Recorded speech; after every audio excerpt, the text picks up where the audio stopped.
What the fuck?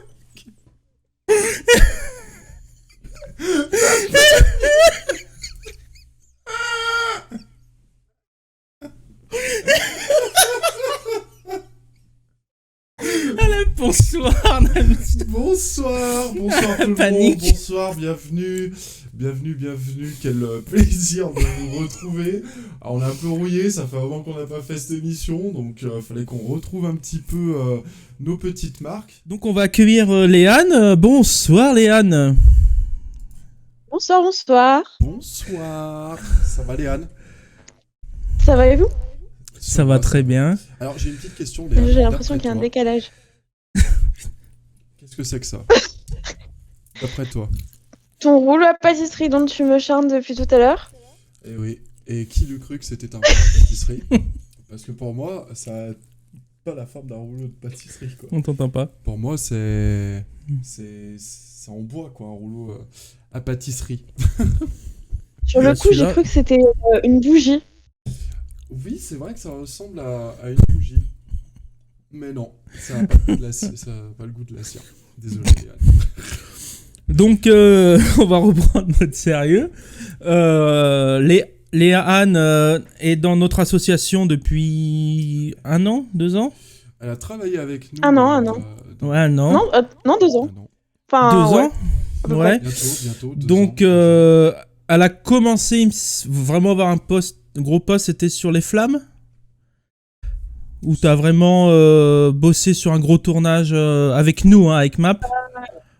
Le plus T'as- gros tournage, ouais, c'était les T'étais- flammes. T'étais Et sur le nuage. tout premier tournage, pas. J'étais sur nuage, le tout premier tournage, c'est nuage que j'ai fait, c'était en février. Et ensuite, il y avait eu l'As de trèfle qui n'est malheureusement pas sorti. Il y a eu ensuite, du coup, les flammes en mai et juin de l'année dernière. Et j'ai participé là cette année, en novembre et décembre, au court-métrage La Dernière Banshee. Ok. Qui n'est par Bon. contre pas avec Magalhães Production. Quoi? Quoi? On arrête le live. Mais on parlera de ce court-métrage plus tard. Parce que c'est un court-métrage étudiant. Tu t'entends? Ouais, Je le c'était sens au fait. quand tu t'entends, parce que tu t'es en mode. Parce que c'est un court-métrage étudiant que tu as fait dans le cadre de tes études, là, que tu fais actuellement. Oui, en fait, je suis en BTS audiovisuel en gestion de production. Et en Ok. fait, il y a certains étudiants qui choisissent d'écrire des scénarios, etc., et de mettre en œuvre des courts-métrages. Et ce court-métrage-là était dans le cadre du Nikon Film Festival. Et d'ailleurs, les derniers votes étaient c'était hier, je crois, il me semble. Mhm. Et du coup, j'ai pu faire ce court-métrage en tant que gestion de production. Donc, j'ai fait tout ce qui était la préparation avant le tournage, donc les autorisations de tournage, les autorisations de droit à l'image, la recherche des lieux aussi, les castings. J'ai fait vraiment toute la préparation de la production, en fait. Bah, super. Alors, ce qu'on va faire, tu vas un peu te présenter et tu vas nous dire comment tu as découvert on va dire cette passion du cinéma et comment tu t'es dit, bah tiens, je vais commencer des études là-dedans, dans la branche de la pré-prod et la production. Alors, en fait, à la base, faut savoir que j'étais très scientifique. Je voulais travailler dans les animaux. Dans les c'est une chose qui me passionne. Ou avec. Et donc, j'ai commencé une première année de fac à Saint-Étienne, donc en biologie, géologie, chimie, ce qui ne m'a pas plu du tout. Et en fait, par la fac, il y avait une option, enfin un atelier proposé, donc qui était l'atelier court-métrage. Et je me suis dit, donc qui est très intéressant. Et je me suis dit avec Nomi, justement, donc qui est une copine de Saint-Étienne, on s'est dit, bah pourquoi pas y aller? Pourquoi pas essayer, quoi? Et on y est allé et on a pu découvrir du coup l'association, découvrir le milieu du cinéma un petit peu plus approfondi avec Pauline et Tony. Et l'atelier m'a énormément plu et c'est vrai que la science, ça me plaisait pas plus que ça. C'était pas pas très intéressant pour moi. Et puis la fac aussi, ça me plaisait pas. Et en février de l'année dernière, l'association cherchait des étudiants des ateliers pour donner un coup de main sur le tournage de Nuages. Et je me suis dit, bah, pourquoi pas essayer de faire ma première expérience dans le cinéma et dans les courts-métrages. Et on m'a mis sur le rôle de régisseur général. Et de là, j'ai pu découvrir le métier, j'ai pu découvrir comment se déroulait un tournage, etc. Et c'est une expérience qui m'a vraiment plu et qui m'a vraiment instruit, qui m'a apporté beaucoup de choses. Et ensuite, quand on a pu choisir nos rôles sur le tournage donc, de L'As de Trèfle, donc on avait fait avec l'atelier, mais il y avait personne qui voulait de ce rôle, et moi, ayant eu une première expérience en tant que régisseuse générale, ça m'avait énormément plu et j'ai voulu continuer. Donc j'ai pu faire à nouveau régisseuse générale, même si le court-métrage ne sortira jamais. Et vers la fin de l'année scolaire, l'année dernière, Tony, pendant un moment où on était avec toute l'équipe de l'atelier à boire un coup, il me dit, est-ce que ça t'intéresse de On boit partir pas en des tournage coups, dans le on est sud? sérieux ici. On est sérieux, on ne buvait pas Et, des coups. mais on était assis autour d'une table et Tony m'a proposé de partir en tournage dans le sud, donc le tournage des Flammes, sans rien payer et avec un beaucoup plus gros budget de ce que j'avais pu découvrir. Et là, encore une fois, sur le premier week-end, j'ai fait de la régie. J'ai fait aussi du clap et du script, donc ce qui est un peu quand même assez différent de ce que j'avais l'habitude de faire. Mais le tournage était tellement enrichissant et tellement vraiment intéressant pour moi et ça m'a appris énormément de choses. J'ai vraiment adoré. Et notamment, du coup, le monde du cinéma, le monde du court-métrage, etc. Et je me suis dit, mais comme je voulais arrêter la fac, mais pourquoi ne pas continuer et faire les études qu'il faut pour faire justement le métier de régisseur général, parce que c'est ce qui me plaît vraiment. Et donc de là, bah, j'ai pu postuler sur Parcoursup, sur Parcoursup donc en BTS gestion de production, donc c'est la filière qu'il faut faire pour justement faire régisseur général. Et de là, bah, je me suis dit, ben, on verra bien. Et pendant toutes mes vacances et tous les résultats Parcoursup, j'avais aucune réponse du tout. J'étais pas prise, j'étais en attente, mais pas acceptée dans le BTS. Et une semaine avant la rentrée, parce que Parcoursup aime bien faire ça, une semaine avant la rentrée scolaire, je reçois un message comme quoi j'étais acceptée à Saint-Quentin en BTS audiovisuel gestion de production. Donc une semaine avant la rentrée, je savais que je pouvais enfin faire ce qui me plaisait. Donc j'ai eu la chance d'avoir une copine qui était en deuxième année donc d'option image dans ce BTS-là, qui a pu m'héberger et me guider un petit peu parce que bah, c'est vrai que je n'y connaissais pas grand-chose, ni les études, même j'étais un petit peu perdue puisque je me suis retrouvée vraiment au dernier moment là-bas. Et de là, j'ai pu commencer donc les études du BTS. Et vers à peu près octobre, il me semble, ou avant les vacances de la Toussaint, un élève de première année en alternance nous demande, il demande des élèves de gestion de production pour justement préparer un tournage donc dans le cadre du Nikon Film Festival, donc c'est la dernière Banshee. Et de là, avec une amie de ma classe, on a commencé toute la préparation de ce court-métrage. Et encore une fois, même si c'était pas forcément de la régie générale, toute la préparation, tout, tout ce qu'il fallait faire en fait pour créer le court-métrage, bah, ça a continué à vraiment me plaire. Et même là, encore aujourd'hui, si on me donnait l'occasion de refaire des tournages, c'est sans hésitation que je le ferais, quoi. Alors tu vois, nous on est, enfin moi c'est mon Merci cas. à Ah oui. Cowboy, waouh, Hardmeyer 221 qui nous suit. N'hésitez pas, hein, si vous êtes nouveau sur Merci la chaîne, beaucoup. appuyez sur le petit cœur pour nous suivre, ça nous aide grandement. Euh, merci beaucoup. Désolé, excuse-moi, Non, c'est pas grave. j'aime bien faire le connard et couper un Alors peu les oui, gens. moi je disais que avec Tony, on est super fiers de ça, en fait d'avoir pu créer des vocations. C'est l'essence même en fait enfin quand nous on a voulu créer Mayan Production, c'est l'essence même de cette association, c'est déjà de partager les connaissances et aussi pourquoi pas, tu vois, des gens comme toi, il y a eu Baptiste aussi avant toi, mais des gens comme toi qui se disent putain, en fait j'y connaissais rien, je suis arrivé, on m'a mis à la régie et je kiffe ça, j'aime faire ça et je veux en faire mon métier. Ben nous on est super fiers en fait de pouvoir d'avoir ça et des gens comme toi où en fait on t'a créé une vocation et quelque chose qui te plaît et que tu as envie d'en faire ton métier et nous c'est une super reconnaissance pour nous en fait. Et on est super content pour toi que tu aies trouvé ça, que tu aimes faire cette partie-là du tournage qui... Alors souvent on rigole beaucoup entre nous, la régie, machin, c'est les esclaves du tournage, mais en vrai on C'est en les a... blagues un peu C'est ce faciles. qu'on m'avait dit, hein, c'est comme ça qu'on m'avait vendu la régie, hein, mais Mhm. je sais Bah pas, c'est pas du tout ça, c'est Bah, vrai bah pas que du c'est tout.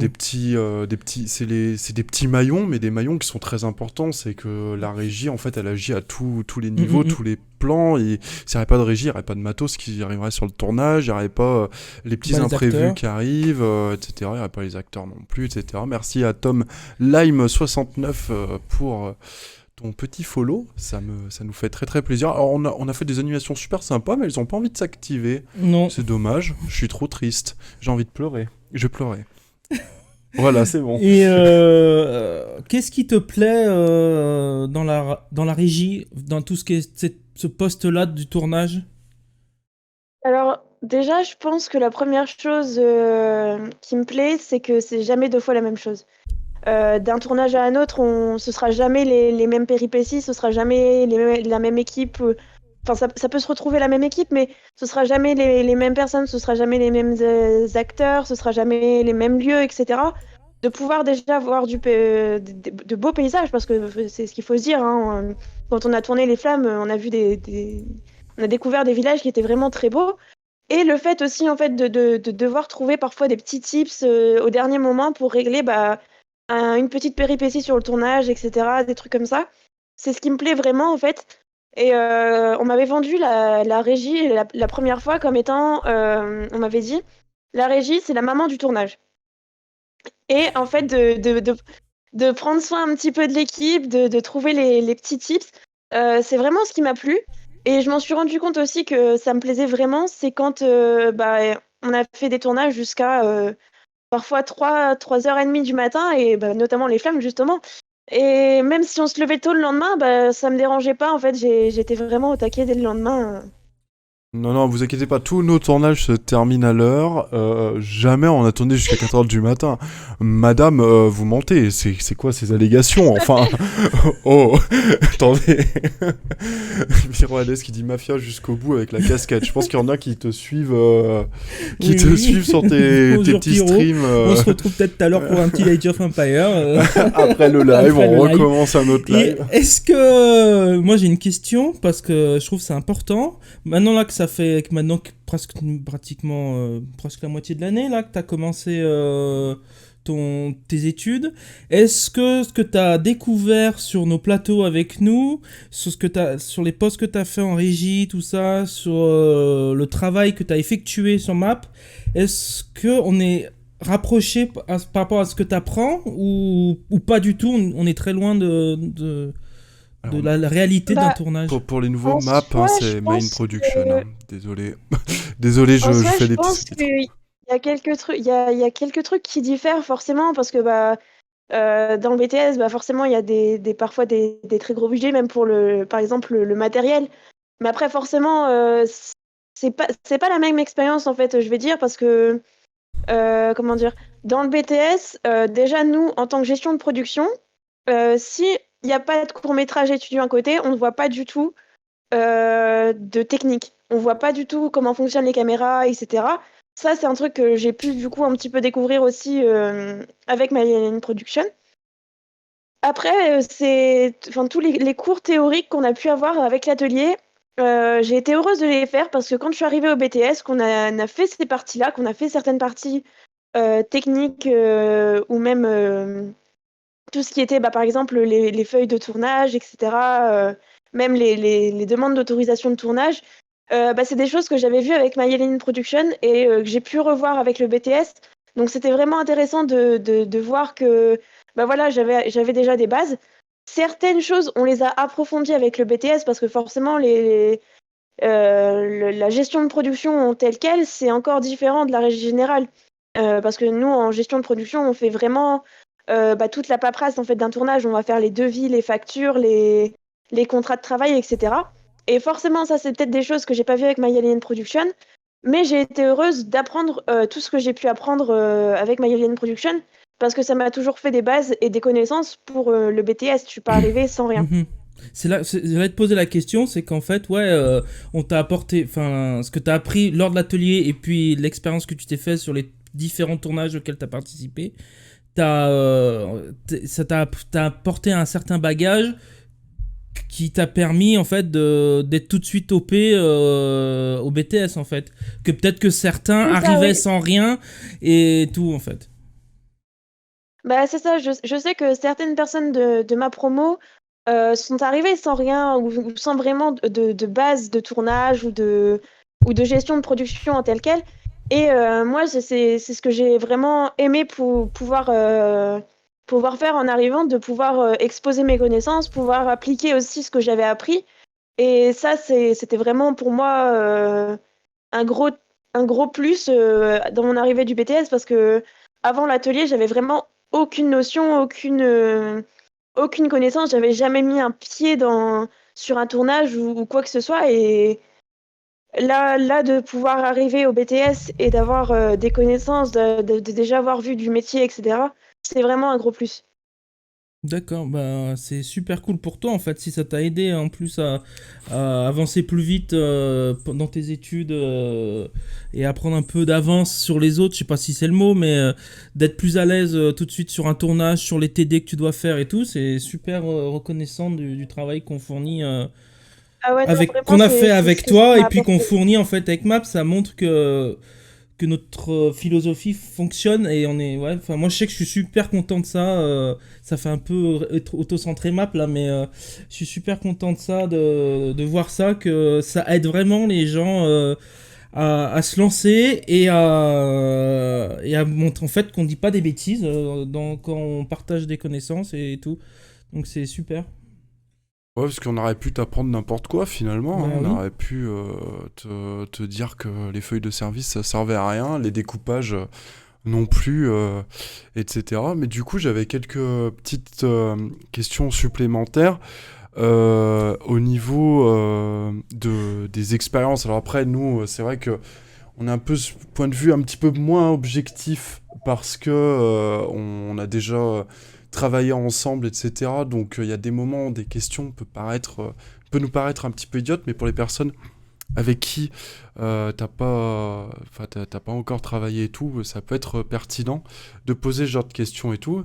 Mais pour peut-être ceux qui sont spectateurs chez nous, qui sont pas habitués peut-être à cet esprit cinéma, qui sont là pour venir, pour découvrir, qu'est-ce que c'est au juste un chargé de production?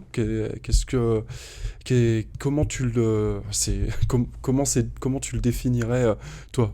Et attention, ça va être compté pour ton BTS à la fin de l'année, cette réponse. Alors, en soi, le gestionnaire de production, il va avoir un énorme travail sur la pré-production, puisque tout ce qui va être les budgets pour le tournage, pour les autorisations, les contrats avec les acteurs, en fait, sur la pré-production, le gestionnaire de production, il va avoir un énorme travail de paperasse. Parce que tout ce qui va être faire les devis auprès des sociétés, de faire les devis aussi pour tout ce qui va être logement pendant les tournages, de faire les autorisations, les découpages, enfin non pas vraiment, mais bon, je les ai vus en BTS, mais c'est pas vraiment notre plus gros travail. Mais tout ce qui va être aussi, comment dire, euh, le bon déroulé forcément aussi du tournage. Le gestionnaire de production, ça va être un très gros travail forcément sur ordinateur, sur de créer les contrats, que ce soit de travail avec les acteurs, etc. Ça va vraiment être un très, très gros travail de ce qu'on pourrait qualifier de travail chiant, puisque c'est pour certains, forcément, de faire de la paperasse, c'est pas forcément intéressant. Mais ça va être tout vraiment le gros travail de préparation, même d'organiser les castings, d'organiser les repérages aussi, parce qu'il faut savoir que certains repérages se font tellement plus loin, etc. Tous les budgets, etc., c'est à nous de gérer en fait. Même, comment dire, une fois le travail de préparation fait, ça c'est une chose, mais aussi c'est pareil, préparer l'équipe technique, choisir les personnes, choisir les techniciens qui vont participer au tournage, ça c'est aussi notre rôle. Et c'est pour ça que justement nos profs le disent, c'est super important de se faire des contacts entre nous et même en dehors, puisque du coup, le jour où, en tant que gestionnaire de production, on se retrouve à devoir faire une équipe technique, et on doit pouvoir Tu vas pas prendre le premier pimpin qui créer. va venir aussi, ouais, tu dois choisir par rapport à la volonté du réal ou des trucs comme ça. Pardon, tu fais C'est tomber. ça, on doit s'adapter Bouge à ce pas. que le réel recherche. Et c'est aussi important de savoir d'avoir des contacts en connaissant le type de personne que c'est. Parce que forcément, si on a le contact, on connaît quelqu'un, oui, qui est par exemple dans l'option image, qui va savoir gérer aussi la caméra, etc., mais qui n'est pas sérieux, bah forcément, c'est notre devoir aussi de choisir quelqu'un qui sera ponctuel, qui sera sérieux et qui sera motivé pour faire Ouais, non, mais c'est un ce projet projet. qui soit en adéquation avec ce qu'il a déjà fait, sa vision artistique des choses, etc. Et tu vois, je t'amenais sur cette discussion-là parce que c'est vrai que nous, au niveau auquel on est sur du semi-pro. En fait, ce travail-là que tu as décrit, souvent est fait par un poste qui n'est pas nommé en fait au sein de nous. On sait le réal, l'assistant réal, enfin le second du réal et tout, qui va s'occuper de tout ça, de former l'équipe et ainsi de suite. Enfin, là, pour les spectateurs qui nous regardent, par exemple, à un niveau main production, donc c'est-à-dire, on va dire que en gros, il y a 500-600 € qui sont engagés dans chaque court-métrage qu'on va faire, etc. Et encore, voilà. Euh, Bah, ce qu'a décrit Léane et tout, en fait, c'est fait par deux personnes, voire trois grands maximum. En fait, nous, enfin, et les autres productions, hein, qu'on a pu recevoir aussi, certaines dans nos émissions qui font du court-métrage, c'est vrai qu'on n'a pas ce poste de chargé de production, etc. Parce que c'est vrai que c'est un truc où, en fait, t'es un peu multitâche, quoi, pointu dans tout ça. Est-ce que, avec là, l'expérience que t'as, enfin, les connaissances que tu as engrangées, l'expérience que tu as vécue, est-ce que tu penses que, même dans les trucs amateurs, il faut quelqu'un qui soit attelé à la tâche vraiment, enfin, ce poste doit vraiment être là, même dans les trucs amateurs semi-professionnels. Bah, C'est un peu d'après dur moi, comme question. c'est pas forcément obligatoire non plus parce que c'est ce qu'il faut savoir, c'est que c'est énormément de travail. Je sais que les deuxièmes années du BTS ont ce qu'ils appellent les PCP, donc en fait ils ont des projets de tournage à faire, etc., etc. Et c'est vraiment tous les chargés de production, donc nos deuxième années, qui sont chargés de tout faire. Et je sais que en les connaissant, c'est énormément de travail. Et je pense que comment dire, par exemple, pour My Alien Production, je pense que même pour la charge de travail, en sachant que vous touchez à tous les postes, ça peut être mieux que tout le monde se mette la main à la pâte. Après, forcément, je pense que ça diffère en fait un peu de tout. Ça peut être différent pour chaque association, pour chaque. Production, ouais. On a une question, alors ça se concerne plus Map. Pyro qui pose, mais vous allez pas faire un festival concours avec le dernier film. Alors si tu parles des flammes, si c'est prévu, les flammes étant post-production, mixage et étalonnage, et nous on compte, si on arrive à le finir en juin, faire un festival dans le sud, et puis je pense que pour Monsieur Sourire aussi, qui vient d'être terminé de tourner et qui est en post-prod, montage, va aussi partir après l'avant-première à la fac, à l'UGM pour le Festu. Le chat, arrête de faire des conneries. Pardon, va aussi essayer de faire une vie en festoche parce que, nous, c'est comme ça qu'on conçoit avec Tony.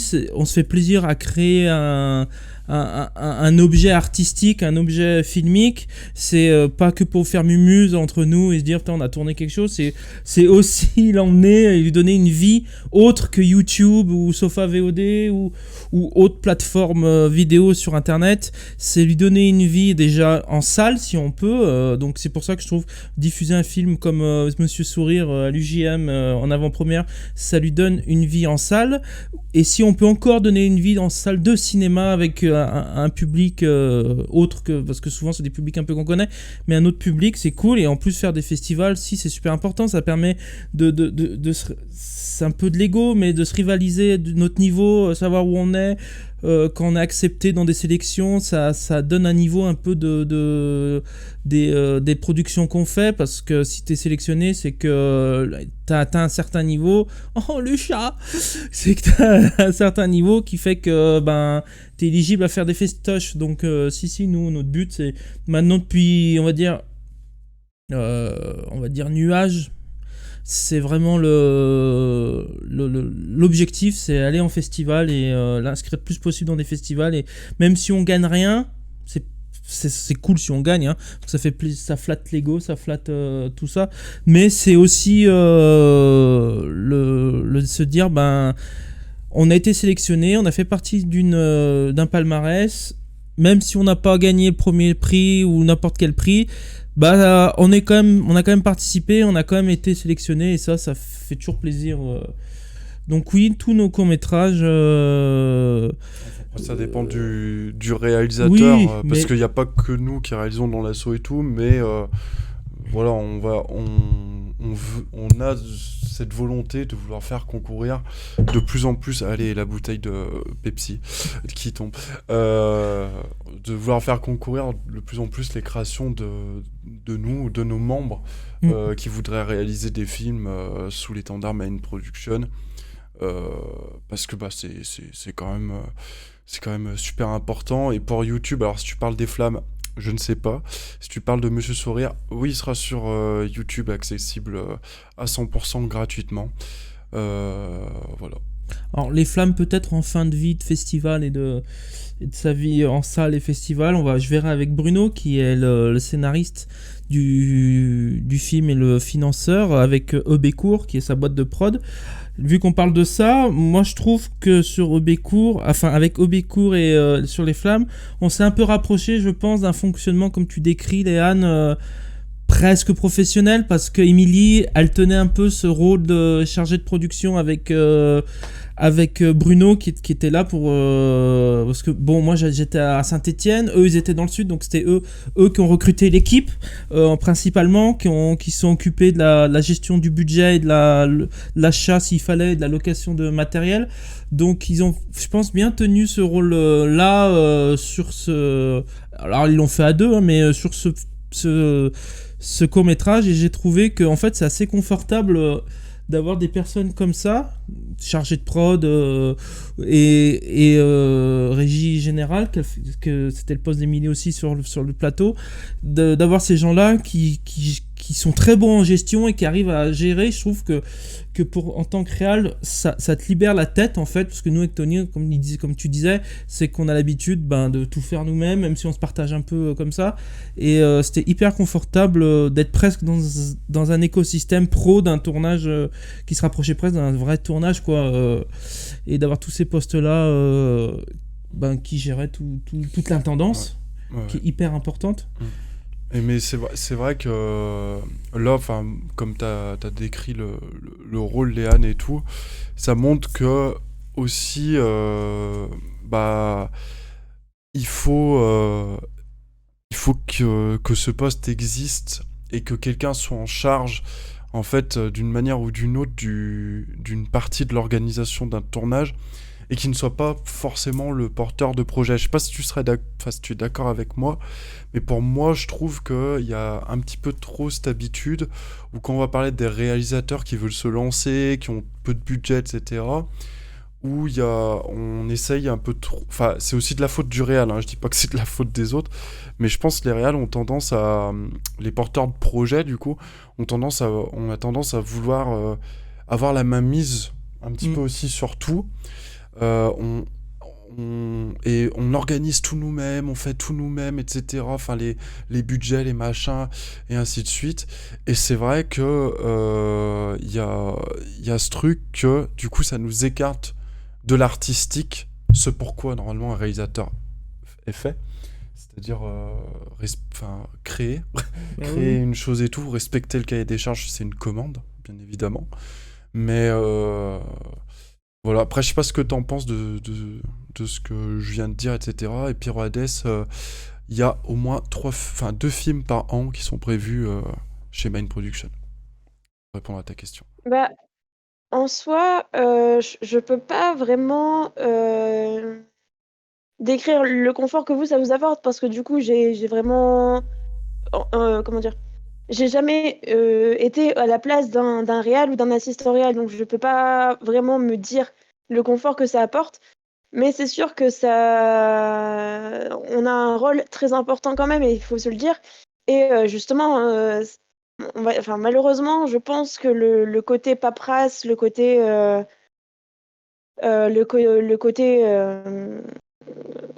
comment dire, ce côté-là de la gestion, je pense que c'est ce qui fait peur à beaucoup de monde, parce que on a eu les portes ouvertes il y a quelque temps au lycée, et c'est vrai que personne ne veut venir en prod, alors que c'est vrai que oui, on a forcément un rôle très important, et je pense par rapport à ce que vous venez de m'expliquer tous les deux, forcément de savoir que quelqu'un va vraiment gérer, etc. Ça, je pense que oui, ça vous apporte un plus. En fait, il y a plein de petits postes comme ça qui, en fait, quand on est porteur de projet et tout, qu'il faut, enfin, de petits, gros postes, hein, parce que c'est un gros poste hein, quand même, chargé de prod. Mais en fait, il y a des trucs c'est la base, sans le papier, rien peut être fait. Oh oui. C'est surtout ça, en fait, un tournage au début, c'est beaucoup de papier. Ça peut être fait, mais après, tu te risques à des petits problèmes, quoi. C'est-à-dire que si tu poses un pied de caméra au milieu de Paris et que tu bloques une rue, t'as intérêt d'avoir les autorisations. Et puis, de toute façon, le réal a besoin aussi de ce garde-fou, de chargé de prod, de régisseur général, régisseuse générale, parce que lui, si on le laisse, il est en roue libre et il est avec ses acteurs, son assistant réal, ses chefs de poste son, lumière, cam, et il fait sa petite tambouille. Et s'il n'y a pas derrière le chargé de prod et le régisseur, alors aussi l'assistant réal qui lui dit là on n'est plus dans les temps, faut se bouger, ou le chargé de prod qui lui dit là on va être hors budget, donc faut peut-être écourter ton truc, couper une séquence ou pas la faire, enfin après. Et moi je l'ai vu sur Les Flammes, c'est hyper important en fait d'avoir ces gens-là derrière, que jusqu'à maintenant nous on ne faisait pas, parce que déjà on n'a pas les moyens, on n'a pas les connaissances forcément internes de la charge du chargé de prod. Maintenant, si toi tu es dans l'assaut et que tu restes dans l'assaut, on va avoir cette corde à notre arc et que tu vas pouvoir, si tu es toujours intéressé à bosser avec nous, de pouvoir supporter ces postes là et ces choses là, et je pense que c'est hyper important. C'est vrai qu'on rigole beaucoup entre nous sur les tournages, la régie, tout ça. C'est comme je disais au début de live, c'est les petites mains et les comment on dit, les larbins du tournage, mais en fait pas du tout. C'est sans tous ces gens-là, en fait, un tournage ne peut pas avoir lieu. Parce que toi, ta partie chargée de prod, vous êtes là pour, comme tu dis, faire toutes les fiches de paye, faire les fiches de contrat, faire les recherches, acter tous les lieux de tournage et les demandes de tournage avec les mairies, avec les gens, si tu as besoin d'appartements, toutes les assurances, enfin tout ce blabla, que moi je sais que je me sens, ça m'intéresse pas, mais heureusement qu'il y a tous ces gens là pour faire ça. Et puis la régie, qui est là pour l'intendance du tournage, amener les acteurs sur les plateaux, ramener les acteurs chez eux ou à l'hôtel, gérer les transports des matos sur les différents plateaux de tournage. Et si on n'a pas ça, ben en fait c'est la bérésina sur un tournage. On fait n'importe quoi et c'est pas bon, quoi. Après, il y a des régies, après sans les citer, hein, j'espère qu'elle est là dans les spectatrices et tout, mais par exemple Nomi, bon qu'à apporter du café, c'est très très bien, hein, faut pas aller au-dessus de leurs compétences non plus. Bonjour Nomi, n'hésite pas à nous suivre, hein, si t'es dans le chat. Ou toi Léane, hein. Non, je rigole Léane, ne pars pas s'il te plaît. Là t'abuses, ce sont les piliers du tournage, les héros anonymes. Et oui. C'est vrai que il y a beaucoup de héros anonymes dans un tournage. Mais c'est vrai, ouais, il y a beaucoup de gens, oui. Souvent on voit les acteurs, etc. Les acteurs, le réal qui sont mis en avant, mais tous les gens qu'il y a derrière, que ce soit les électromachinaux, les sons, les gens qui font le son, les gens qui font les costumes, les décors, la régie, là, tout ça, c'est la prod, enfin, sont hyper importants en fait. Sans tout ça, ça paraît pas, mais c'est une micro pendant 2 mois et demi sur un long métrage. Hein, c'est une micro entreprise, fait un tournage éphémère. Et on a besoin de tout le monde en fait, tout le monde est nécessaire et pas c'est super une cool. grande famille. Mais c'est ça. Comme le dirait Monsieur Sourire, tout le monde garde le sourire dans la galère et tout. Et en soi, c'est ce que je peux reprocher. C'est ce que je peux reprocher au BTS, c'est que on est 5 options. Il y a les alternants forcément, mais on les voit moins puisqu'ils sont en alternance. Mais par rapport aux options, par exemple, images, son, les monteurs et les exploits, ils vont avoir des cours en commun, ils vont travailler ensemble pour s'accorder, etc. Et nous, on est vachement mis à l'écart en tant que gestion de prod. On ne travaille jamais avec eux, même en cours. Et alors que, comme nos profs nous le répètent, et même moi je le pense, en fait, sans nous, ils sont rien en fait, puisque c'est grâce à nous qui vont aller sur des tournages, c'est grâce à nous qu'ils vont pouvoir aussi avoir leur matériel pour tourner. Et c'est vrai que je pense que la gestion de production n'est pas assez mise en avant par rapport à ça. Ouais, puis même t'as cette demande de devoir comprendre aussi le métier de chacun.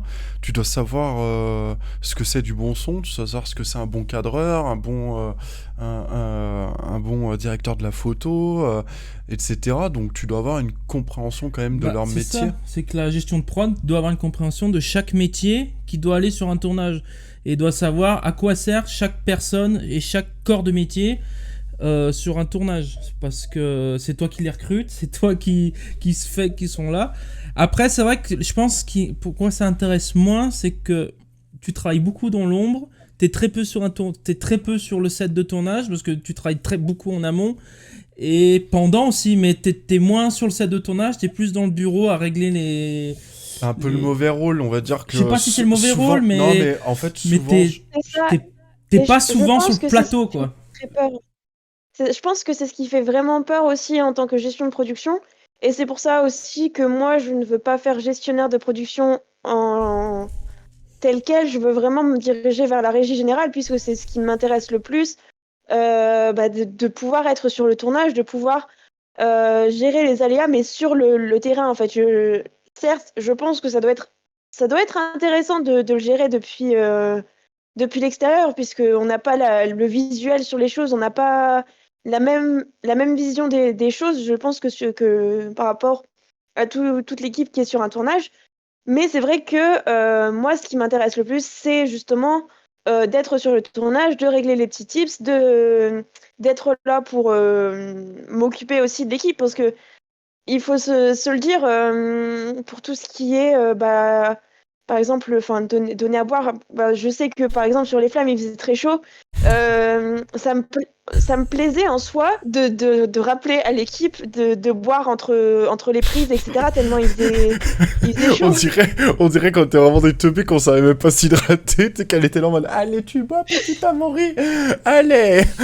Alors, pour dire, c'est que dans les flammes, on tournait au milieu d'un champ, côté d'une bourrie, il faisait allez, Oh, 40 degrés, ouais. et il devait avoir 1 mètre carré d'ombre. Ah ouais, Toute c'est ça. l'équipe était concentrée sur 1 mètre carré d'ombre.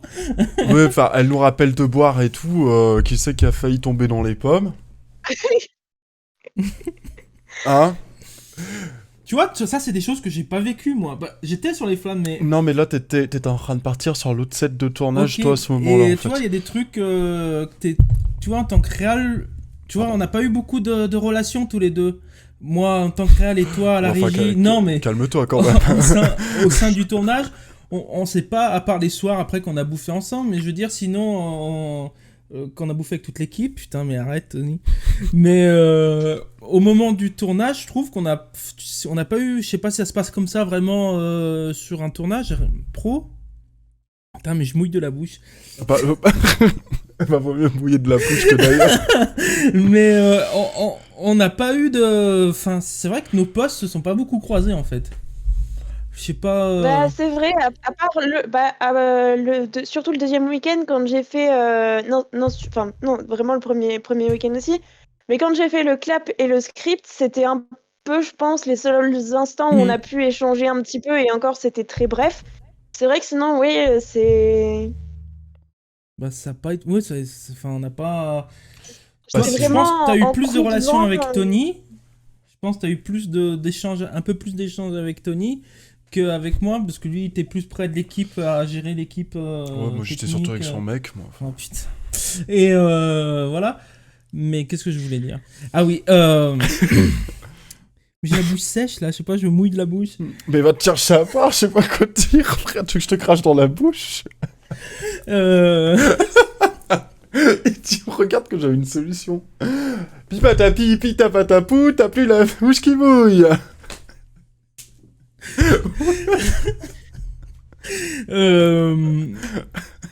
Je sais plus, moi je vais te poser une question par rapport aux flammes, il m'a coupé, je sais plus quoi dire. Comment t'as. Maintenant que t'as un peu de recul sur ce que t'as fait avec nous, comment t'as ressenti le tournage, dernier tournage qu'on a fait ensemble, les flammes sur les différents postes que t'as occupés et tout? Et tout. Bah, en soi, certes, c'est vrai que j'ai forcément sur les 2 week-ends préféré les moments où j'ai fait de la régie, puisque c'est vraiment ce qui me plaît le plus. Mais j'ai trouvé vraiment très intéressant de pouvoir aussi travailler sur d'autres postes, puisque j'ai expérimenté du coup le poste de clapman et de script. C'était forcément des rôles que j'avais jamais expérimentés, qui ne m'intéressaient pas forcément à la base. C'était quand même très intéressant de pouvoir le faire et d'apprendre aussi d'autres corps des métiers du cinéma, puisque la régie, c'est une chose, mais forcément, j'aurais peut-être jamais l'occasion de voir ce que c'est que de s'occuper de la caméra, de s'occuper du son ou de s'occuper de tout autre métier. Et c'est vraiment ce qui m'a beaucoup plu aussi sur Les Flammes, parce que j'ai pu du coup, oui, apprendre déjà pas mal de choses, puisque de toute façon, c'est toujours de l'expérience à prendre. Et je ne sais plus ce que j'allais dire. Non, mais c'est intéressant ce que tu dis là. Est-ce que toi, du coup, je reviens sur ce truc de tu vas peut-être pas découvrir ce que c'est d'être derrière une caméra, d'être derrière le son, etc. Est-ce que ça te donne pas l'envie de... Amaury est parti. Il va s'hydrater la bouche, ça y est, il va plus être sec. Est-ce que toi, ça t'a donné une envie de peut-être essayer au moins une fois de porter un projet à toi que tu as écrit à faire réaliser, ou à réaliser quelque chose que tu as écrit ou que quelqu'un d'autre a écrit pour t'y essayer ou pas? Est-ce que c'est une envie chez toi ou pas? Honnêtement, oui, puisque j'ai un projet qui est en cours de préparation. Le réalisateur justement de la dernière Banshee m'avait invité à créer un speech d'une idée qui me venait en tête. Et lui aurait écrit le scénario, et justement on en a rediscuté il y a pas longtemps, et on réfléchit forcément Mais peut-être au fait que je réalise ce projet, puisque l'idée vient de moi, etc. Ou pas forcément réalisatrice, mais assistante réalisatrice, parce que forcément, j'ai l'idée dans ma tête et on n'a pas forcément les mêmes idées. Mais c'est une idée qui m'intéresse, puisque c'est vrai que de pouvoir, je pense, mener à bien un projet qui, en plus, sur ce point-là, vient de mon imagination, etc. Je pense que c'est une chose à faire, une expérience à prendre, et que c'est toujours bon à prendre, c'est toujours intéressant.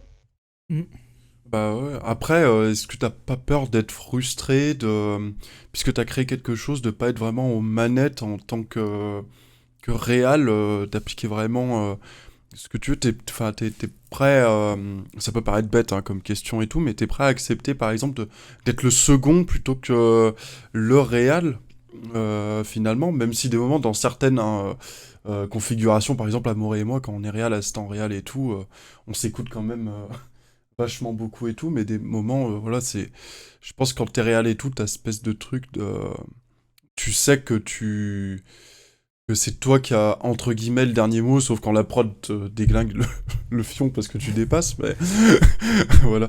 Oui, il te prend l'idée par rapport à ses connaissances. Ouais, il te prend l'idée par rapport... Hein? J'arrive pas à lire, je suis vieux.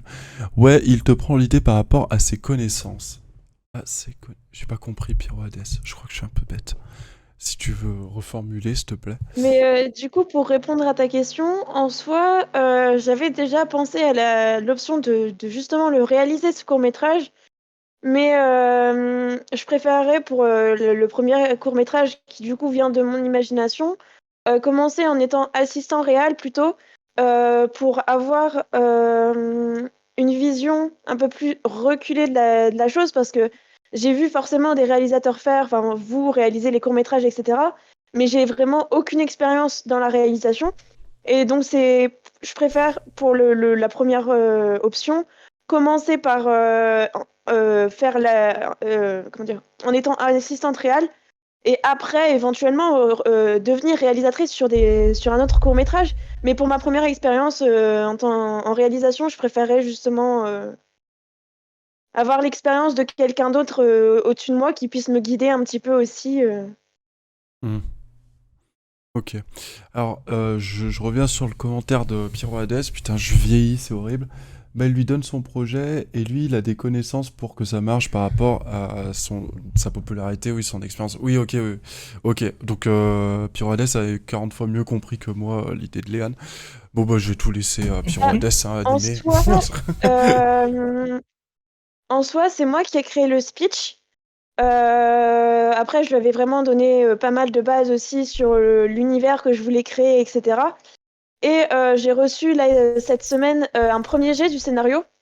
Et c'est l'avantage que j'ai, et je suis vraiment heureuse de pouvoir travailler avec ce réal-là, c'est que il m'a demandé clairement de lui faire un retour de ce que je pensais du scénario, si je voulais changer des choses, etc. Parce que comme il l'a dit, l'idée vient principalement de moi. Et forcément, on n'a peut-être pas la même vision des choses, mais que je puisse aussi guider un peu sur l'idée que je veux apporter. Parce que même en tant que, enfin, pour le scénario, j'ai peut-être jamais écrit de scénario qui tenait vraiment la route, etc. Alors que là, je sais qu'il a une expérience, il a déjà écrit des scénarios. Après, voilà, je lui ai fait un retour sur tout le scénario qu'il m'a envoyé. J'ai donné les idées que je voulais changer, que je trouvais qui n'allaient pas. Et on travaille ensemble. On ne sait pas lui qui travaille, moi, je donne juste l'idée. C'est vraiment pour le scénario, pour l'idée, pour la caractérisation des personnages, etc. C'est vraiment un travail d'équipe. Ok. Alors, merci. C'est bien ça. Pardon, excuse-moi. Oui, j'allais vas-y. remercier Excuse-moi. Dimi 76 470 pour le follow, ça fait plaisir. Merci beaucoup, pour ton merci. Il y a follow. Yana Lobster, pardon, qui a partagé le lien de la vidéo, la dernière allez. Banshee, hein, qui est disponible sur le film Nikon Film Festival. Donc du coup, c'est bien Samuel, hein, c'est celui avec qui tu travailles actuellement, le projet dont on parle. Donc comme ça, si vous voulez aller voir son travail à Samuel Denis, désolé Samuel, c'était dans le chat. Je suis jamais vraiment sûre. Je veux pas Non. si j'ai écorché Bon. ton nom de famille. pour revenir sur ce que tu dis, moi ça je l'ai vécu sur Les Flammes parce que alors, j'ai aidé. Alors c'est surtout Bruno qui l'a écrit, hein, ça vient de lui. Mais j'ai fait énormément de relectures avec lui. On a travaillé 2 ans et demi avant de pouvoir le mettre en prod, ce film. Et en fait, le scénariste n'est pas forcément le réalisateur d'un film. Et c'est souvent le cas quand même qu'il y a un scénariste ou un groupement de scénaristes, plusieurs scénaristes qui travaillent sur un projet et qui le soumettent soit un réalisateur ou à une maison de production qui appelle un réalisateur pour pouvoir tourner le film. Et ça, j'ai vécu ça parce qu'il m'a demandé est-ce que tu veux pas être réalisé. J'ai hésité quand même au début parce que c'est pas mon projet. Enfin, c'est pas mon projet. Je l'ai pas écrit. Et au début, ça fait bizarre d'être aux commandes de quelque chose qui ne vient pas directement de toi. Mais c'était quand même une expérience, je trouve, assez intéressante de pouvoir réaliser quelque chose, en fait, donner une vision supplémentaire qui a été donnée par le scénariste ou la scénariste. C'était là où je voulais en venir avec la question de Léane, c'était pour après rebondir sur toi par rapport à cette expérience là du coup des flammes, où c'est quelque chose qui vient pas vraiment de toi et tout, et tu vois cette peur des moments souvent quand on est à ce niveau, enfin dans tous les niveaux en fait, mais il y a ce truc de je l'ai écrit donc je le réalise, etc. Mais en fait c'est vrai que c'est pas forcément automatique, et des moments ça paraît pas naturel en fait quand t'arrives dans ce monde-là, parce que les peu d'expériences que t'as eues c'est au lycée ou en primaire, et t'écrivais avec enfin en primaire... Bon, faut être un peu au collège et tout, mais t'as écrit ton petit bout de scénario et tout sur un papier, et puis tu dis maintenant je vais filmer et tout. Et en fait je trouve que ce truc c'est intéressant d'avoir un échange quand c'est entre guillemets, je dis bien entre guillemets, une commande aussi. Et c'est pour ça que je vais rebondir sur ton commentaire Pyrohades. Voilà, en fait, il y a une appropriation qui est faite du projet, certes, mais c'est pas une appropriation, je pense, qui est forcément entre guillemets, c'est pas forcément mauvais en fait quand quelqu'un s'approprie ton travail, c'est même quelque chose qui est même bon. Vaut mieux que quelqu'un en fait s'approprie ton travail plutôt qu'il ne se l'approprie pas. Quand on regarde par exemple ce qui est fait avec, on va prendre la dernière trilogie des Star Wars là, les gens ils se sont appropriés l'univers, mais pas l'histoire, je trouve, qu'il y a derrière Star Wars et tout ce que ça peut représenter. Alors, je prends cet exemple parce que pour moi, c'est très... tout le monde connaît à peu près ça. Et je pense pas en soi que ça soit... je pense pas que ça soit tout le temps de la faute d'une production, enfin d'un prod de Disney ou quoi que ce soit. Je pense aussi qu'il y a des moments où quand on est réalisateur de quelque chose, quand on entreprend un projet, il faut savoir mettre son ego de côté et des moments accepter que t'as fait de la merde, quoi, tu vois, ou qu'il y a quelque chose qui a pas fonctionné dans ton film. Et je pense, alors certes, je pense la prod, il y a des moments où quand il y a des grosses sommes d'argent, il y a des commandes où les gars, c'est tout carré, etc. Ils font n'importe quoi, et ainsi de suite. Merci pour le DC Comics Universe, n'est-ce pas ? Mais il y a des moments aussi où je pense que les réals, on a aussi une part de responsabilité dans l'appropriation qu'on a d'un projet, des propositions et des positions qu'on doit tenir face à des choix qui nous est imposé. C'est trop long ma phrase et tout, donc je vais juste terminer. Mais il faut pas avoir peur en fait, je pense de lâcher de s'investir dans un autre projet ou de lâcher ce qu'on a écrit, parce que des moments on n'est pas forcément le meilleur réalisateur pour ce qu'on a écrit. C'est vrai. C'est beau. Clipper ça parce que là va falloir mettre des violons, etc. Quoi, c'est... Et bien trop sentimental, hein. Ouais, c'est ça, ouais. Je m'entraîne parce que je vais bientôt revoir ton mec. Et ils sont fiancés maintenant. Donc... Ouais, ils sont fiancés. De toute façon, ça devait être bon. Personne veut me mettre la bague au toit. Je te la mettrai. Ah bah, moi je veux pas que tu me le mettes au toit. Pardon, excusez-nous. Le dérapage. Ah, tiens, Pyro Hades, c'est pas bête ça comme question. Et quand vous êtes plusieurs, c'est le chargé de prod qui tranche. Est-ce que c'est vrai que le chargé de prod, c'est vrai qu'il a un petit peu ce rôle de trancher par moment, non? C'est-à-dire par rapport à quel point? Par exemple, si un scénariste n'est pas d'accord avec le réalisateur, etc., ça va être la production de trancher en soi, Par rapport au budget. par rapport au Quand si ça budget, rentre ouais. ou pas en budget, de dire, je sais pas, la séquence 5, bah en fait, on va la virer parce qu'elle coûte 4 millions et on a un budget de 10 millions. Donc, non. Je dis Le n'importe budget quoi. ou Ouais, le je temps. pense que oui, de toute façon, c'est peut-être pas à nous de trancher, mais faut qu'on mette les points sur les i. De toute façon, il faut qu'on fasse réaliser que bah voilà, le budget est serré et il y a des choses qui ne sont pas envisageables. Et ça, Hmm. on n'a peut-être pas le dernier mot là-dessus, mais de toute façon, il faut comment dire, que le réalisateur se rende compte et que voilà, il fasse les choses qu'il faut pour ça, hein, parce que Mm, mm. Je pense que c'est on peut se important que... débrouiller parfois. Ouais. Ouais, je pense que c'est important qu'un réal, il ait au moins déjà fait un film qu'il est, entre guillemets, un peu autofinancé pour qu'il comprenne, tu vois, enfin, alors pas financé au niveau de l'équipe et tout, mais qu'il comprenne au moins déjà un petit peu l'argent que peut représenter, par exemple, une ligne dans un scénario, quoi, qui de moment peut coûter des centaines de milliers d'euros, pardon, je frappe les assiettes. Puis il y a un temps à respecter, oui, c'est ça, hein. Enfin, de toute façon, le temps, c'est de l'argent, et un homme politique qui a dit ça, mais, mais c'est très vrai dans le cinéma, quoi, encore Bah, plus vrai dans le cinéma. je le vois parce que maintenant que, je pense, avec Bécourt, ils ont un peu pris plus conscience, et puis avec les flammes, de le coût d'un film. Alors, pour être transparent, les flammes ont à peu près à 7 000 euros de budget sur les flammes. Qui est comme pour un autofinancement complet, hein. C'est Bruno qui a tout financé, il n'y a pas de crowdfunding, il n'y a pas de mécénat, il n'y a rien. Il a mis 7 000 euros de sa poche pour, euh, pour produire ce film-là. Ça y est, j'ai paumé ce que je voulais dire.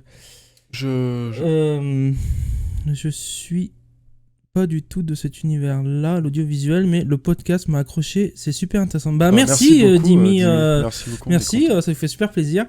Oui, c'est quand moi je suis en train d'écrire, ça fait 4 ans que j'écris Une vie pour une étoile. Et je le fais beaucoup relire à Bruno. Et Bruno, quand il le lit, il me dit bon, écoute, les Allemands, machin, avec la voiture et le truc, ça coûte 10 millions, ça tu vires. Alors, il exagère 10 millions, mais c'est vrai que pour un court-métrage de 15 minutes, quand il te faut 10 Allemands, enfin 10 gars habillés en Ouais, SS ouais, avec, voilà. avec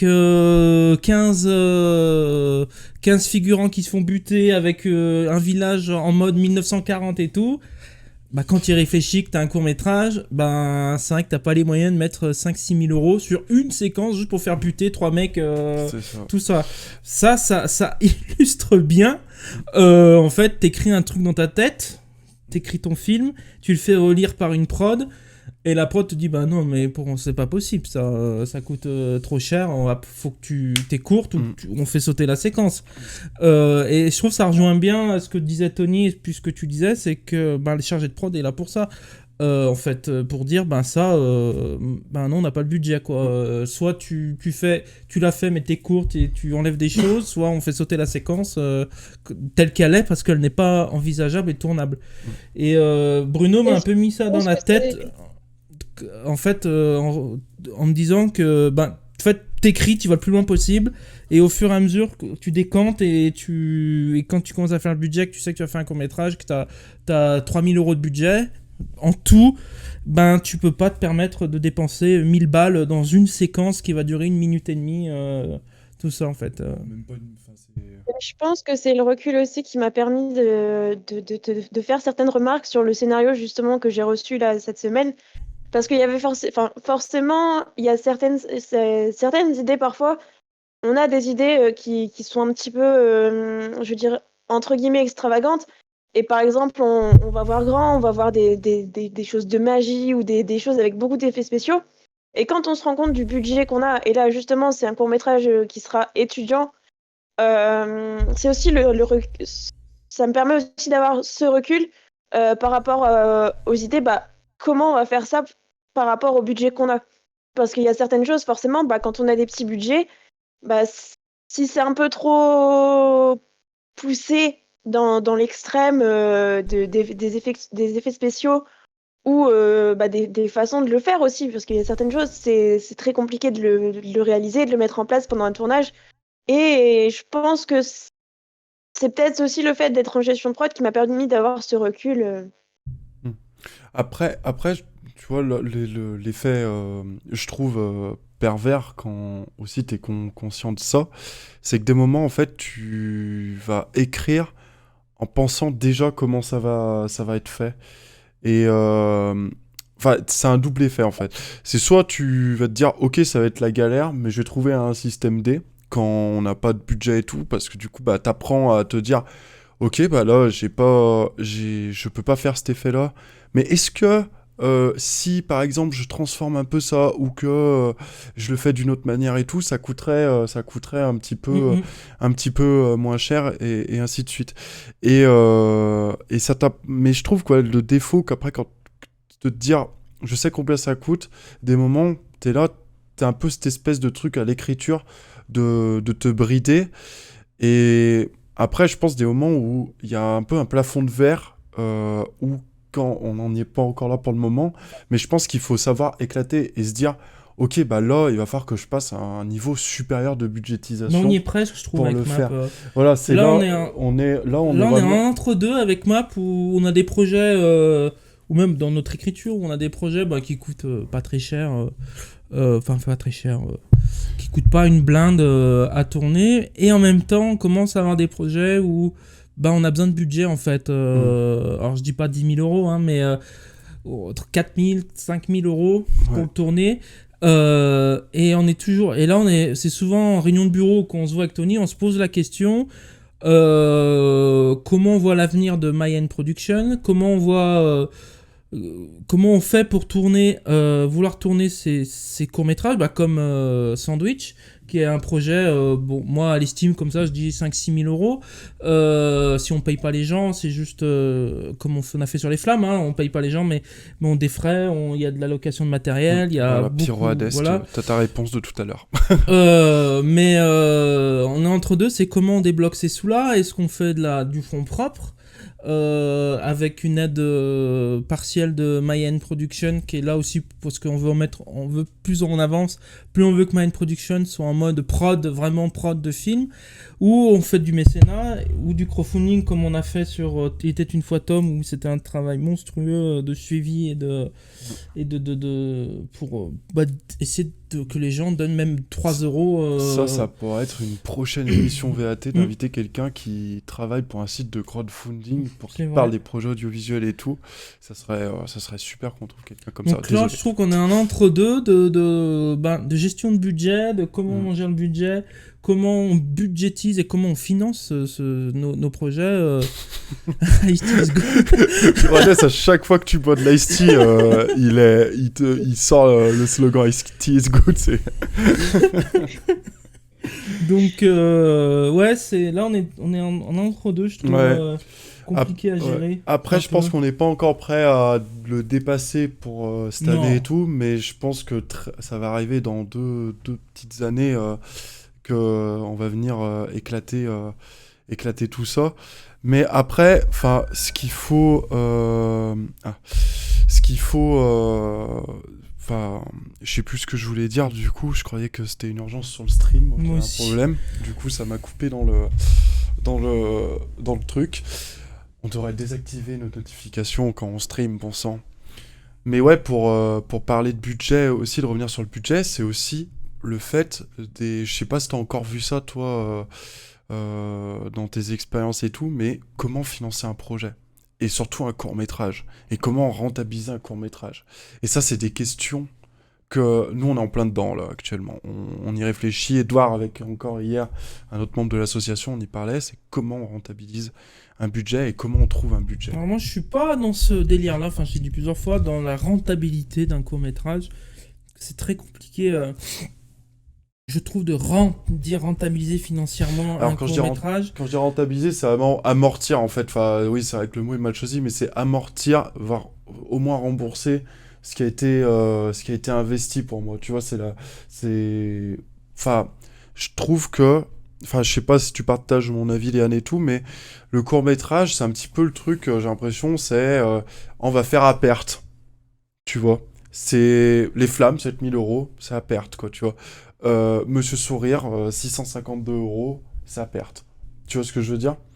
Et pour moi, bah, c'est pas normal que. Et là, je reprends les arguments de Sofa VOD que je trouve très intéressants. Sofa VOD qui est une plateforme de vidéo à la demande pour les courts-métrages, qui est.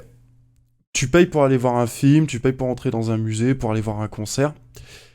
Pourquoi tu paierais pas pour aller voir un court-métrage? Après, ça, si, mais après, il y a un Il y système. a le festival qui arrive, il y ouais. a- nous, Faut nous, être au sectionné. cinéma, on est abonné à une plateforme qui s'appelle Mèche Courte. Donc, c'est une plateforme régionale, donc sur la région Rhône-Alpes-Auvergne, où des films sont sélectionnés. Ces films ont un visa, donc ça veut dire.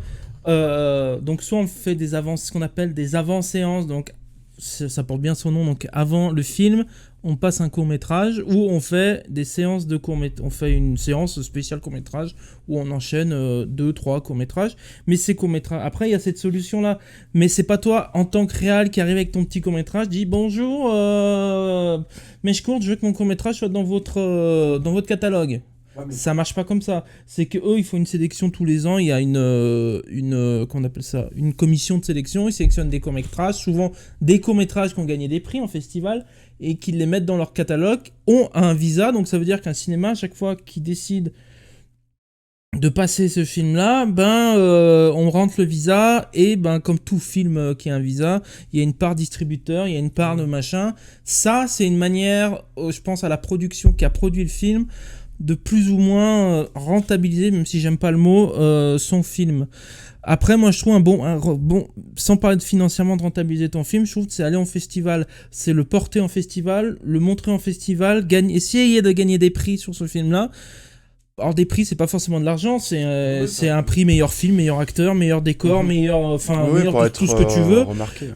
Mais ça, c'est une manière de. C'est pour ça que je trouve que c'est important d'aller en festival avec un court-métrage, que c'est une manière de le rentabiliser. Tu le rentabilises pas en faisant rentrer des sous, mais tu le rentabilises d'une autre manière, c'est-à-dire de le montrer et de faire gagner des prix sur ce projet-là. Après, je trouve le court-métrage, tu peux pas avoir le même fonctionnement qu'un long-métrage, Ouais. où tu as une vie en salle, ou quand tu as une vie en salle, c'est une manière de payer Non, mais je suis le financement du film qui a été fait en fait. Je suis d'accord, mais enfin, après, faut qu'on laisse la parole à Léane, la pauvre, parce que Ouais. elle est spectatrice de notre émission, mais juste pour rebondir sur ce que tu dis et tout. En fait, en soi, c'est pas forcément. En fait, pour moi, je trouve pas ça normal que j'ai l'impression que c'est le seul art, le court-métrage, auquel on a accepté que on n'a pas de rétribution derrière. Donc, est-ce que c'est notre faute avec l'arrivée d'Internet qu'on le fait gratuitement, etc., et qu'on a trop pris, on a dénigré, entre guillemets, entre grosses guillemets, le court-métrage, ou est-ce que ça veut dire qu'il faut peut-être qu'on revoie le fonctionnement d'un court-métrage? Après, quand je dis rentabiliser, je veux pas dire genre il a coûté 153 euros, faut que j'ai 1200 euros, quoi, tu vois. C'est vraiment au moins que ça limite les dépenses, ça amortit au moins une grosse partie des dépenses, ne serait-ce que 50%. Moi, je trouve que, tu vois, par exemple, je trouve que c'est intéressant parce que ça permet après de réinvestir ensuite après dans d'autres courts-métrages. Alors oui, ça donne de la visibilité, mais après la visibilité, les festivals, il faut savoir l'utiliser, ta visibilité. Et ça, c'est pas une mince C'est très affaire. dur. C'est très très dur. Alors, moi, je vais reprendre la question de Tony. C'est est-ce que vous, dans tes études, alors je sais pas si tu l'as déjà fait Merci. ou ça va venir, est-ce que vous, déjà, ils vous expliquent la manière de monter un budget, la manière de trouver un budget, qui contacter, est-ce que c'est que du budget prod, est-ce qu'il y a du budget mécénat, et comment on fait pour demander du budget au CNC et tout, est-ce que tout ça vous en parlez et est-ce qu'il y a des méthodes à faire quoi? Alors, pour les demandes de budget auprès du CNC, on les a vues, mais principalement, c'est pareil. En fait, je pense que là-dessus, les courts-métrages sont un petit peu oubliés, parce qu'on l'a étudié vraiment principalement sur sur comment dire, Le par long. rapport au long métrage.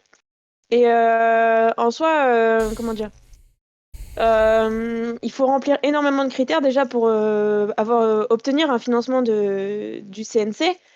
Après, ce qu'on a étudié là, il n'y a pas si longtemps que ça, notamment le fait que un producteur qui va réaliser un premier long métrage, et c'est encore ce point-là, on est sur du long métrage et on parle pas des courts métrages, et c'est ce que je trouve dommage. Mais un producteur qui va créer un film qui va être du coup qui va être retenu par le CNC, il va avoir une caisse d'aide automatique qui va se remplir forcément avec les recettes du film, etc. Et pour son prochain film qu'il va réaliser, il a un délai de 5 ans, il me semble, si je ne me trompe pas, pour utiliser cette caisse d'aide. Mais encore une fois, forcément, c'est ce que je trouve dommage, c'est qu'on le voit pour les longs métrages, on ne le voit pas pour les courts métrages. Après, forcément, il y a toutes les aides aussi qu'on peut obtenir auprès des régions, qu'on peut obtenir avec les aides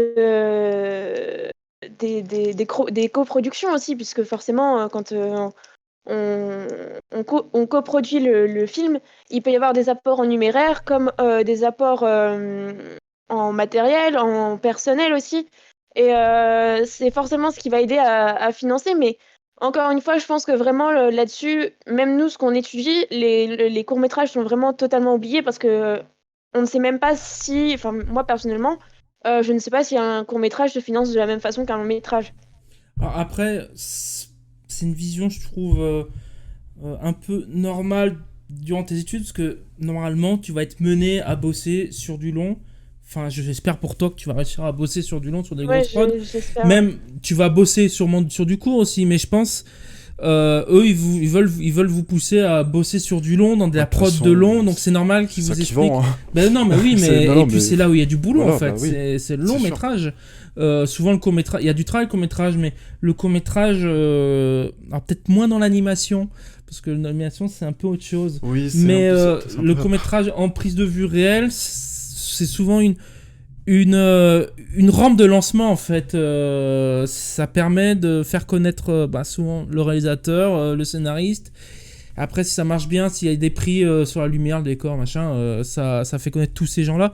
Mais moi, ça me choque pas qu'ils vous parlent beaucoup de long en fait.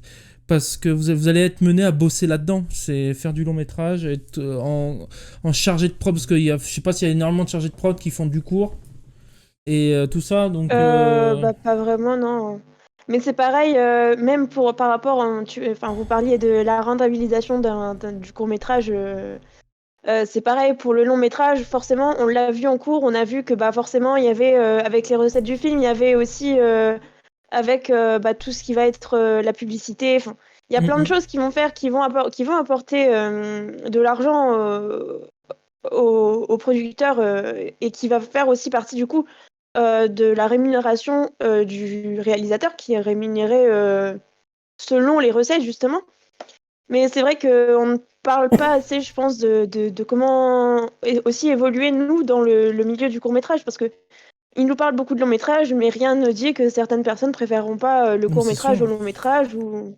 Après, moi je trouve ça dommage parce que on y passe tous quoi au court métrage quoi. En fait, Souvent. c'est un passage qui est pratiquement obligatoire. Même les plus grands noms qu'on connaît aujourd'hui, les Américains, enfin les gros réalisateurs américains par exemple, qu'on voit avec les strass et paillettes, etc. ont commencé par des courts métrages et tout. Il y a des belles histoires hein, grâce aux courts métrages qui s'écrivent, genre Will Splash, c'est à la base un court métrage. Après, ça a été changé, ils ont changé d'acteur, et ils en ont fait un long métrage. Il y a 764 10 000, du coup, pardon, hein, je vais pas dire les chiffres. Je trouve vraiment dommage que ça soit long métrage et court métrage n'aient pas autant de visibilité parce que certains méritent leur visibilité vu la production qu'il y a derrière et le budget aussi. Ça, on peut être que d'accord avec toi. Après, il y a des initiatives hein, qui essayent de mettre les courts-métrages en avant. Déjà, en premier lieu, on en parle depuis tout à l'heure, mais les festivals essaye de mettre en avant. Le festival de Clermont-Ferrand, voilà, qui est un c'est- gros, j'allais- gros festival mondial Mm. du court-métrage reconnu au niveau C'est ça. mondial. Mondialement, c'est pas juste français. C'est ça. Et qui est très international et cosmopolite. Mais c'est vrai que le court-métrage a une image, moi je le vois au cinéma, a une mauvaise image en fait. Quand on dit aux gens, il y a un court-métrage en film, ah, ça dure combien de temps pour que je puisse aller voir le film avant en fait. Ça fait chier aux gens en fait, le court-métrage, c'est un peu le sous... Enfin, comme la Dacia était il y a 10 ans, la sous-bagnole. Le court-métrage et la Dacia de l'automobile. Je suis désolé pour ceux qui ont des Dacia, mais c'est vrai que tout début, quand les Dacia sont sortis dans les années Oui, oui. 2000, 2005, je sais suis plus. pas un grand Mais, ferveur mais au d'automobile, tout début, peut-être que Nams c'était Lobster la peut nous aider. sous-bagnole, quoi, la Dacia. Alors qu'aujourd'hui, c'est des bagnoles tout à fait convenables et je veux dire que ça vaut bien une Clio. Enfin bon. Et court-métrage, c'est ça, je trouve, c'est qu'on le met un peu au rang de sous-film. Et je trouve ça dommage. Alors c'est vrai, comme dit Tony, il y a de plus en plus d'initiatives, que ce soit Ouais, même ouais, au ouais. César. Vous voyez maintenant au César, C'est ça. Ouais. on a un César du meilleur court-métrage et meilleur court-métrage C'est animation. Puis même, Donc, même au niveau, enfin nous à notre niveau et tout, hein, on va les reciter et tout, mais par exemple Sofa VOD, c'est une plateforme de vidéos à la demande. Alors je sais qu'il y a aussi leurs concurrents, je sais plus comment, Je sais plus comment ils ça s'appellent, mais il y a 2-3 plateformes de VOD pour les courts-métrages aussi. Et c'est vraiment c'est des initiatives que voilà nous on a besoin aussi parce que allez Ice-T, c'est le moment Pyro Hades, faut que tu sortes la phrase sinon on va avoir un mauvais référencement après sur Twitch. mais mais non ouais c'est bien qu'au moins on voit qu'il y a des gens qui essayent d'aller plus dans ce bon sens et tout. Après, je sais pas si j'ai la tête dans le guidon et que du coup, puisque je suis dans cet univers, j'ai l'impression que tout s'agrandit, etc. Mais je pense que ça peut changer avec les actions avec des actions de personnes qui soit entreprennent d'ouvrir des plateformes, soit de diffuser des courts-métrages dans des lieux, dans des cinémas, etc. Et je pense que la production de court-métrage fait peur. Parce que comme tu dis, il n'y a pas de retour sur investissement. Très bah peu oui. de retour investissement sur un court-métrage. Qu'un long-métrage, il va avoir sa vie en salle. En ce moment, post-Covid, c'est difficile. Ça revient, mais c'est difficile que tous les films soient très rentables. Mais un long-métrage, je dis pas qu'il est plus facilement rentable, mais son but, au-delà de l'aspect n'importe quel film, même un Astérix de Guillaume Canet a quand même un aspect artistique, parce que qu'on le veuille ou non, Canet a voulu mettre quelque chose d'artistique dans son film. Pete Forioli. Non, mais sans parler de ça, mais ce que je veux dire, même dans ces comédies McFly très et grand Carlito. public, faut pas cracher non plus sur ces comédies très grand public. Non, mais parce que ça aide le. Il y a le cinéma un aussi. côté quand même, une prise de position du réel, forcément, à un moment ou à un autre. Mais le but, c'est quand même de rentabiliser cet objet-là artistique et pouvoir réinvestir ce pognon dans d'autres productions. Après, en France, on est là le seul pays, il me semble, d'avoir ce système de production, comment on dit, ce système de production qui fait que en France, on produit plus facilement des films, même des films d'auteur, qu'en Amérique. Ça paraît, on dirait pas comme ça, Hollywood, machin, mais en France, on a un système énormément envié de méthode de production, c'est-à-dire que sur votre billet, quand vous allez acheter votre billet dans votre Gaumont, dans votre Pathé, dans votre Mégarama, dans n'importe quel film, ou au Ciné-Toile à Saint-Bonnet, qui est un très bon petit cinéma. Ouais, allez au Et Ciné-Toile déjà, de vous avez... Saint-Château. alors, je ne saurais pas vous dire le pourcentage, je l'ai pas en tête, mais il y a un pourcentage du billet qui part dans les caisses du CNC et qui, ces Léane est en caisses, train de revoir tous ses cours. là, dans permet sa en tête. fait de réinvestir dans des projets. Donc, ça veut dire, vous allez voir Fast and Furious 10, et Fast and Furious 10 va peut-être faire 10 millions d'entrées, mais ces 10 millions d'entrées financent le cinéma français, en fait. Oui, mais t'as aussi aidé la famille. Oui. Donc, nous, on a un système hyper intéressant, c'est ça, en fait. Allez voir du Fast and Furious, des films comme ça, c'est très bien parce que vous financez le très cinéma bons films. français, en fait. Allez en salle et vous financez le cinéma français. Et bon, ça permet de faire du Qu'est-ce qu'on a fait au bon Dieu, mais ça permet aussi de faire, faire d'autres films. Là, Les Trois Mousquetaires qui sortent, qui je pense c'est un bon film. J'ai hâte d'aller le voir. Donc, il m'intéresse de ouf. c'est très très bien. Je trouve que notre système est très bien. Et le court-métrage, malheureusement, à cette image-là, c'est pas très rentable. Donc, produire, c'est compliqué. Eh oui. Donc, c'est compliqué que les prods s'engagent là-dedans, quoi. Je voulais revenir sur un deuxième sujet qui m'a juste interloqué avant de terminer et tout cette émission par rapport à ce que tu avais dit, Léane. C'était très tôt, il faut se faire des contacts. Ça m'a un petit peu tilté et je trouve que pour les gens qui voudraient peut-être se lancer dans l'aventure de la réalisation de courts-métrages, etc., je trouve que ce que tu dis est intéressant, c'est avoir des contacts et bien s'entourer aussi.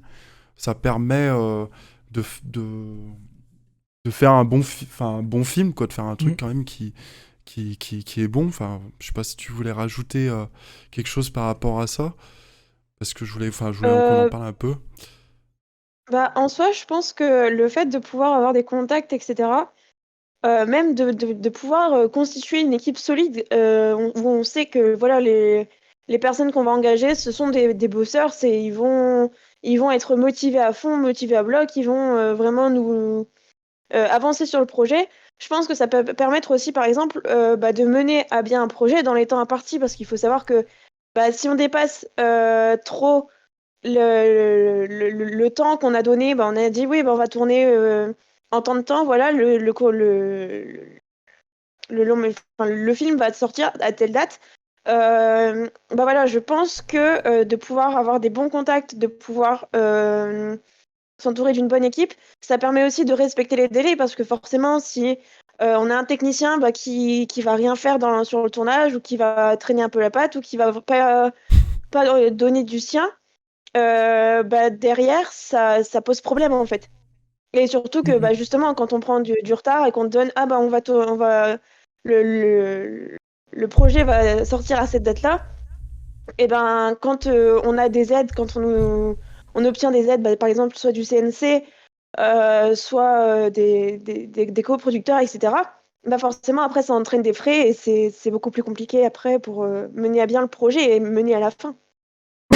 Pardon. Sûr, hein. Excusez-moi, j'espère que mon éternuement vous a plu. Non, ouais, et puis aussi après on parle beaucoup de pendant, avant le tournage, mais aussi après le tournage, d'avoir des contacts qui aident. Je trouve, et quand je parle après le tournage, je parle vraiment de après le montage même, de bien être entouré pour les gens qui t'aident à communiquer sur ton projet. Je trouve que ça aussi c'est quelque chose qui est super important, parce que c'est vrai que souvent on sait faire des films, mais on sait pas communiquer dessus en fait. On n'arrive pas à le partager correctement, à le vendre correctement. Parce qu'encore une fois, souvent dans les courts-métrages, c'est l'initiateur du projet qui va s'occuper de la com. Et ça aussi, avoir quelqu'un qui est complètement extérieur au projet ou qui l'a vu en surface sans forcément être là tout le temps sur le tournage et tout, qui peut t'aider dans la com, je pense sincèrement c'est un truc... Ah oui, non, mais c'est hyper confortable. Ouais. Un truc, de toute façon, la post-production, tout ce qui va être la publicité, que ce soit les affiches des films ou même, on peut en faire aussi des courts-métrages, que ce soit la communication sur les réseaux sociaux, sur les bandes annonces, etc. C'est un travail qui est vraiment essentiel, puisque de toute façon, sans communication, on n'aura jamais la visibilité qu'on espère. Si, imaginons, on poste demain un court-métrage sur YouTube, mais qu'il n'y a pas de com derrière, on n'aura pas la même visibilité que si on va le vendre, on va préparer, on va dire « Ah voilà, il y a tel court-métrage qui sort telle date, machin, voilà », sur les réseaux sociaux, ou même à en parler autour. C'est essentiel pour la visibilité et pour le bon... J'en parlais avec bon la personne là, qui s'occupe de notre Tipeee, du coup, en charge du Tipeee. N'hésitez pas à aller faire un petit don si vous voulez, à partir d'€1, etc. C'est fr.tipeee.com/mainproduction. Normalement, notre notre modératrice devrait pouvoir remettre le lien. Sinon, Nightbot va le remettre au bout d'un moment quelque part. Mais c'est vrai qu'ils disent, on en a parlé vraiment tout à l'heure et tout, et ça m'a beaucoup fait rire. Il m'a dit, en fait, le nombre de créateurs qui m'appellent et qui me disent, je comprends pas, j'ai toujours rien. Bah, genre, et qui n'ont pas communiqué dessus. Genre, c'est incroyable. Et c'est vrai que, enfin, si on communique pas dessus et tout, et des moments, t'as l'impression d'être lourd. Tu sais, tu te dis, ouais, mais j'ai quand même pas republié tous les 2-3 jours sur mon Tipeee et tout. Et ben, en fait, si, et même on l'a vécu avec le Ulule de Il était une fois Tom. En fait, faut vraiment aller chercher les gens, leur courir après, etc., pour pouvoir avoir ce financement, enfin, le financement, le don, ou la promesse de t'aider dans ton projet. Et même au-delà, après, une fois que le court-métrage est prêt, publié sur YouTube et tout, comme tu dis, il faut pouvoir communiquer dessus. Et ça aussi, je pense qu'on pourrait passer encore 3 heures à en parler et tout sur les méthodes de communication. Mais c'est un travail qu'il faut surtout pas négliger quand vous sortez, enfin, peu importe ce que vous sortez, une œuvre, un film, etc. Mais c'est, enfin, vraiment, c'est le truc où je trouve que, en fait, on est juste content d'avoir sorti le film, on est en mode putain, ça va marcher et tout. Et je sais pas, on a l'impression que tous on va buzzer, quoi. Je sais pas, il y a une espèce de Oui, truc non, c'est inconscient vrai. quand on a pas l'expérience. On est en mode, bah, c'est bon, ça va se faire tout seul et tout. Je suis bientôt le futur Cyprien de YouTube, là. C'est bon, quoi. Je vais pouvoir me reposer sur mes lauriers, faire un placement produit NordVPN avant le prochain court-métrage, et puis hop, c'est bon. Mais en fait, non, enfin, c'est pas du tout ça, quoi. C'est vraiment de la com, de l'acharnement, etc. Puis en plus, on est une niche en Ben, ligne oui, sur et en Internet. plus, YouTube n'est pas adapté Voilà. du tout pour C'est-à-dire ce que format de vidéo. faudrait qu'on soit beaucoup plus. Ah, c'est le Steve moment, Good. Pyrohades, c'est le moment, Pyrohades. Voilà, Ceci n'est excuse. pas un placement de produit. Ouais. Ah, Steve, venez nous payer, putain. C'est Coca-Cola Company, Ice-T en plus. Ils pourraient nous payer quand même, ils ont du fric. Oulala, oulala. Una Kinder, placement de produit. Hop là, c'est le moment où je disparais. Et bah. Est-ce que tu veux ajouter quelque chose, Amaury? Non. Parce que. Est-ce que Léane, tu veux rajouter quelque chose? Moi j'ai quelque chose à te faire Non, rajouter, pas Léane. spécialement. J'aimerais quand même pour nos spectateurs, parce que tu t'es plaint tout à l'heure que c'était pas chargé de prod, c'était pas quelque chose qui faisait rêver les gens, qui trouvaient que les gens On trouvaient va pas ça finir sexy. là-dessus, là. Est-ce que tu penses que tu arriverais à nous vendre ce métier-là et comment tu le vendrais? La question piège, la question à 1 million d'euros. On peut te laisser quelques secondes à réfléchir en très gros plan si tu veux. Comme ça, on te voit bien réfléchir. Alors, je dirais qu'en fait, la gestion de prod, pour quelqu'un qui va aimer communiquer avec son entourage, qui va aimer se faire des contacts, qui va aimer travailler dur, parce que c'est ce qu'il faut se dire, hein, il faut travailler très dur pour réussir dans ce métier-là. Ça peut correspondre. Après, voilà, faut pas avoir peur de tous les mauvais côtés, parce que de toute façon, je pense que dans tous les métiers, il y a des bons aspects, il y a des mauvais aspects. Mais la gestion de production, si on aime pouvoir mener à bien un projet, si on aime se faire un entourage aussi, parce que de toute façon, sans communication en gestion de prod, on peut pas réussir de toute façon. Si on aime se donner à fond, etc., on peut réussir. Voilà, après la gestion de prod, forcément ça fait peur parce que il y a des choses, bah, par exemple, là pendant le BTS, on a beaucoup de cours de comptabilité, etc.